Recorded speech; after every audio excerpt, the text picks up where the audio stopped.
Hey folks, Doc here. Well, it's time once again for an update on my participation in Lazygorillas 50 book challenge, where we are to read 50 books in the space of 1 year. And these are the 2 books that I've read in the last couple of weeks. I'm doing pretty pathetically on this challenge. Oddly enough, I've been reading a lot of magazines which are not eligible for this participation. I've read many books in part, but not in whole, because a lot of the books I read I don't require to read in whole. I'm just trying to learn something out of them, so I glean what I can and then put it down. So I really need to get going on this. And two of the things I've wanted to do in recent history, one is to pursue a homestead type of situation wherever I live, and the other is to start a business. And really, as I think about it, it almost becomes in some ways mutually exclusive. You do one or the other. It seems a homestead is kind of a full-time business, but it's one in which you don't necessarily create cash flow, although you could. But I don't really see myself as a farmer. So I think in the future my homestead, more or less, is pretty much going to be limited to a less grandiose kind of arrangement than I had originally estimated, because I have a dream of opening a business, and that business, I'm not sure quite yet what it is going to look like, but it is going to look like probably something along the lines of a coffee shop or food truck kind of situation. And I'm probably going to approach it in a fairly undisciplined way, but that's just my nature. So let's get started on this first book, which will be The $100 Startup by Chris Guillebeau. Sorry for slaughtering your name, Chris. If I did, I don't know. But $100 Startup is about 285 pages, including the index.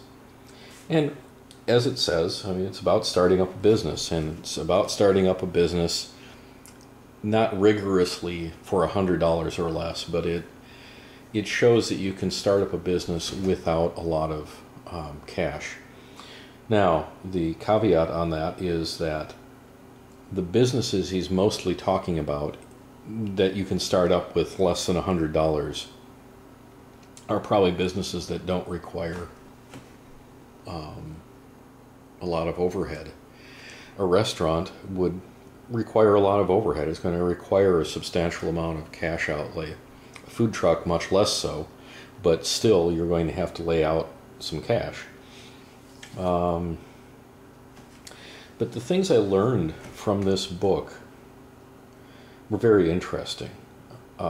Chris defines value not just as in, producing a product that has worth, but he defines it as helping others. And the reason he started a business wasn't to make gobs of money, but it was to have freedom, to allow him to do the things he loves to do, which for him is mostly traveling. So his business creates freedom for himself while helping others. Now, yes, you are helping others for a fee. It's not just giving things away, although giving things away can help you build your business. These businesses aren't necessarily about making huge income and growing this gigantic behemoth of a business. Many of the businesses and business people that he has interviewed and analyzed data for actually refuse to grow after a certain point. They say, you know what, this is enough for me. This is how I want to live my life. And, my business is done growing. They keep maintaining it. They keep adding customers if they need to. So they have product launches and other things like that. But essentially, they're not trying to look for new clients in any big way other than to replace old clients. They aren't necessarily looking to have more employees. They may only hire one other employee or maybe none. Some of them have many. It just depends on what their business model is going to be. Some people do want to grow their business. One of the things I learned from this book that I thought was really interesting was don't waste your time living someone else's life. And he mentioned this specifically, I believe, in his section on franchises and to avoid franchises. Not that they're bad, it's just you're living somebody else's dream at that point. The name on the business is not your name. And a franchise will allow you very little flexibility in how you run the business, what products you sell, and that kind of thing. So he was fairly negative on buying a franchise as a business opportunity. But he did mention something that I don't fully understand yet, and I need to reread this section, but it was called franchising yourself. And it wasn't like, if I had a restaurant, I would franchise the restaurant and have other people buy into it. It was different, and it was very organic, kind of hippy-dippy. And that's probably why I don't understand it, is I'm a fairly conservative fellow, and I need to open up my mind a little bit to glean what I can from this. The other thing I learned that I thought was very interesting is that most often your customers want the fish. They don't want the stinking fishing pole. So if you run a restaurant, don't drag your customer in back and show them how you've prepared the food ever so lovingly. Just give them the best dining experience they can have, because that's all they want. Now, you might, he mentioned that you might, if you're a very good cook and a good teacher, you might decide to have cooking classes during off hours in your restaurant so that you can generate a second stream of income, which is a really great idea. Another concept was marketing yourself through networking and social media. Always use your contacts to help build your business. He was very strong in this book on not spending all your time on fighting fires and dealing with the urgent, but building your business, and that was just really great. I like that. I've really enjoyed reading this book. It was a very easy read. It was a fairly quick read, and I think it'll be fairly helpful as well. There are a couple things that, one thing in particular I wasn't real pleased with, and let's see, just grab this real quick. Did I mark it? Yeah. I'm just going to very quickly read something to you. In my own business and writing career, I invest at least 10% of all revenue with organizations that make better improvements around the world than I could make on my own. This includes the royalties for this book, so if you purchased it, thanks for the help. You're welcome, Chris. I don't consider this investment a charitable act. I consider it a natural response to the fact that I've been more fortunate than others. Now, I don't know why that bothers me. I guess here's my personal story is getting in the way of accepting what he's saying here, because I think it's wrong. Very often people consider charity a bad thing. Charity is not a bad thing, and it's not an obligation. We don't give charity because we're obliged to do so. It's a natural outpouring of love, and I would like to support this with this piece of scripture. from 1 Corinthians 13:13, and this is from the ESV version. So now, faith, hope, and love abide, these three, but the greatest of these is love. In the King James Version, love is rendered as charity. So it would read, so now faith, hope, and charity abide, these three, but the greatest of these is charity. For the Christian, and this is the ideal, because when I look around me, I don't see this, and I think it grieves the heart of God.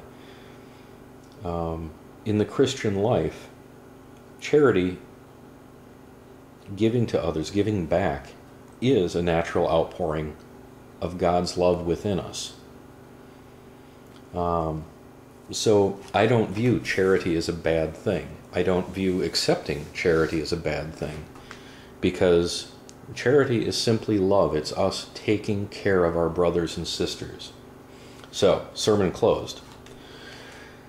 Another part of his book, which I'll briefly read to you, is, I just thought this was great. I printed this off separately, so pardon the rustling in the background. He talks about a Cambodian man named Rhett in Phnom Penh. So, here we go. In Phnom Penh, Cambodia, I met a tuk-tuk driver named Rhett. Tuk-tuks are the open-air taxis of Southeast Asia in which you can ride anywhere in the city for $1 or $2. Some tuk-tuk drivers, just like some cab drivers in other places around the world, are unreliable and dishonest. Rhett, however, is both reliable and honest, always arriving early to pick up a passenger, and sometimes delivering regular customers to their destinations at no charge. Most tuk-tuk drivers in Cambodia make just $2 to $5 a day, but Rhett earns up to $50 a day. He does this through a combination of hard work and careful strategy. The hard work comes by not sleeping or gambling the afternoon away, as many of his colleagues do. The strategy lies in understanding that he is better off by serving regular clients instead of constantly roaming the streets looking for one-time fares. While I was in town visiting a friend, Rhett made it clear that he was at my service, giving me his mobile number and telling me to call him day and night. And it goes on to say things about, he's creating multiple streams of income by adding a sign for a popular bakery on the back of his tuk-tuk, and the baker pays him a fixed amount every month. He asks his customers for referrals and testimonials to increase his client base, and he helps clients set up travel plans for destinations outside of his city of Phnom Penh. So he'll find a reliable taxi or bus driver that can help his customer. And then he also calls them back and confirms that they've been helped and handled well. I just thought that was a phenomenal story.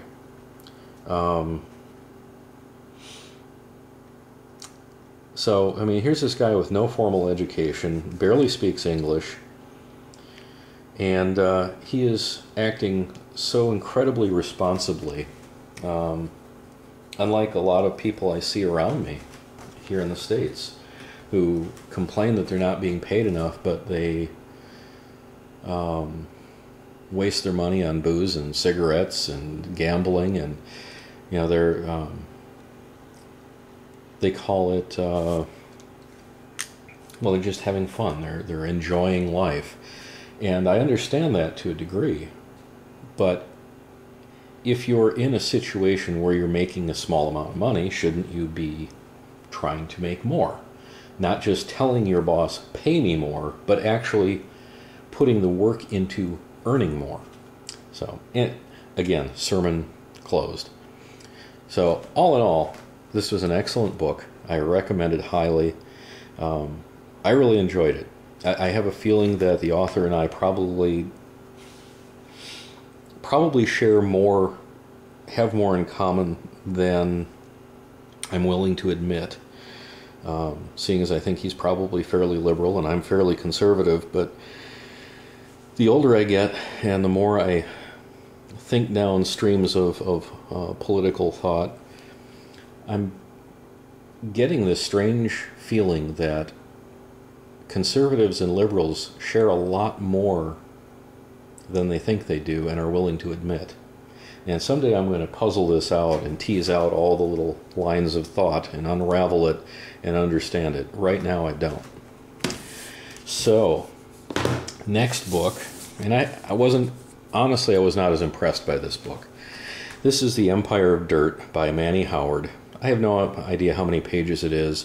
It was a very quick read. It was interesting and it was funny and charming in many ways, but it was also kind of like watching a train wreck about to happen, and I'm not going to give it completely away. At the very end, the train wreck doesn't happen, but I bought this book because I thought it would be about homesteading. That it would, it would be a comical look at a person who tried to develop a homestead as a project, not because of something they wanted to do, but as a writing project that was given to them by a magazine. And I was expecting more factual information and less information on his personal life. This book bothered me in so many ways because Manny Howard and I are very much alike in a lot of very negative ways. And it really made me, it hurt to read it, because I was looking at this and reading his words and going, oh crud, I've thought that. I have, I'm like that. I'm as, the one thing I would say is he is definitely more competent than I am at building things. But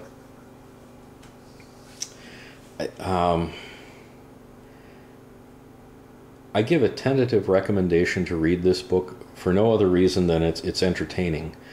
And there are a lot of interesting